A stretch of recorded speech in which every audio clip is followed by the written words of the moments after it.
Has more than 1 million listeners monthly on Spotify, and it's ranking in the thousands of dollars. This new band isn't what you think. Raise your hand, don't look away, sing out loud, make them pay. The 70s-inspired rock group is called the Velvet Sundown and debuted its album on Spotify last month, except the band is AI.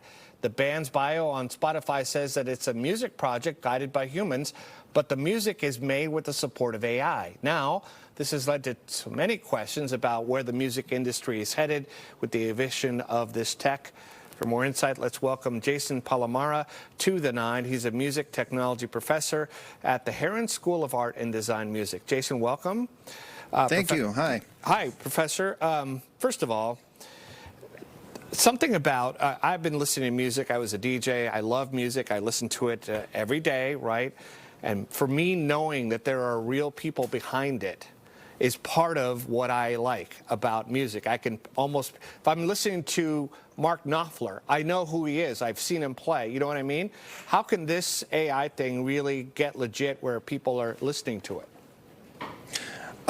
So these apps like Suno and Udio that have come out recently are putting out really high-grade songs that have beginnings, middles, ends, bridges, verses, chorus, that kind of thing. And it's really coming a very far way in a very short period of time.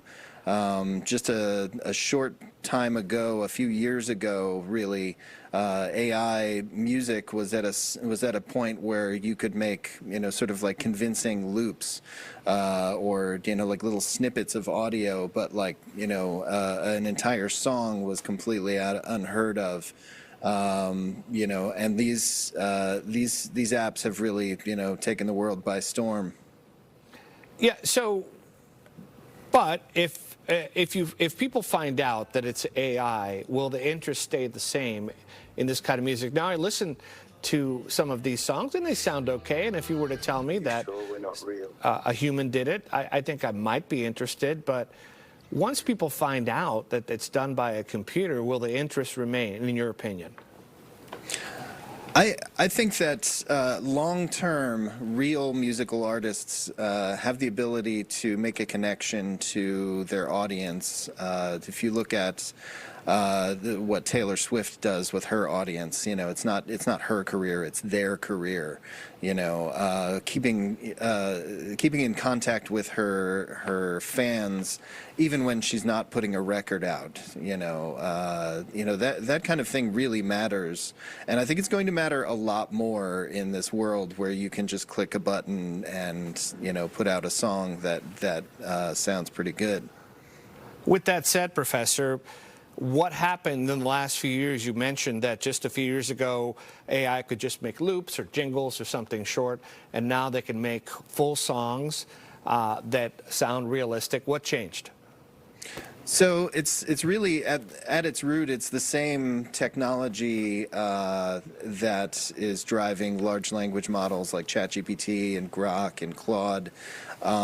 There's this technology or an algorithm called a transformer, which allows any data to be turned into, or any input to be turned into data, and that can be done at scale. So really, once this happened, you were able to just sort of connect your app to something like Spotify and have it listen to thousands and thousands of pieces of music and make its own determinations about what is good. Once that started to happen, it really took off. Last question here is, do you think that this will dissuade young people from trying the old school way of getting in a band with a real guitar, drums, and all that? I think it's possible that it might. I like to think of AI as a collaborator, so I think if you can find ways to collaborate with it and not have it just take the job completely out of your hands, I think it's very entertaining, and you might be able to come up with some really interesting things. It certainly wouldn't have dissuaded me from joining my band when I was 15. It probably would have saved me some trouble, I think, when the band broke up. But ultimately, I hope young people still get into music generally. There it is, Professor Jason Palamara from the Herron School of Art and Design Music. Thank you for your insights. Thanks for joining us. Thank you. Good to talk to you.